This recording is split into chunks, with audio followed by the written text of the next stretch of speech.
ఈ వారం ధనుసు రాశి ఫలితాలు. ఈ వారం వీరికి గ్రహచార రీత్యా అనుకూలమైన ఫలితాలు లేకపోవడం వలన అధికంగా ధనం ఖర్చు కాగలదు. వ్యవహార వ్యాపార రీత్యా కొన్ని సమస్యలు తలెత్తగలవు. వాటిని ఎదుర్కోవడం చాలా కష్టమైన పని అవుతుంది. కానీ ఏదో విధంగా శుక్రుని యొక్క గ్రహచారం వలన అవన్నీ కూడా మీకు తొలగిపోయి మంచి ఫలితం అనేది కలుగుతుంది.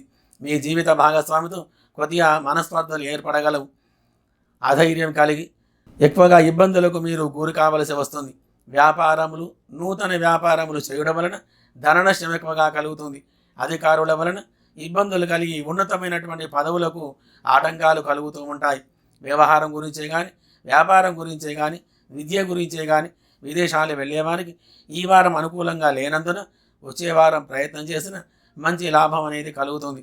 అన్ని వృత్తుల వారికి, అన్ని రంగముల వారికి గ్రహచార గోచార స్థితి అనుకూలంగా లేకపోవడం వలన మీరు చేయవలసినటువంటి పని, మీ ఇంట్లో దేవుని దగ్గర ఊడుగ నూనెతోటి దీపారాధన చేసి ఆ యొక్క దేవుడి దగ్గర బెల్లం, మినపప్పు మరియు బెల్లం పానకం మరియు కొబ్బరికాయ నైవేద్యం సమర్పించి ఈ యొక్క మంత్రాన్ని మీరు జపం చేసుకోండి.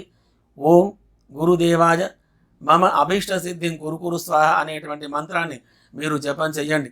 రాహుగ్రహానికి అభిషేక పూజాదులు జరిపించి శనగలు మరియు మినుములు మరియు స్వయంపాకం బ్రాహ్మణులకు దానం చేయడం వలన మంచి ఫలితం అనేది కలిగి సుఖంగా సంతోషంగా ఉండగలరు. శుభం భూయాత్.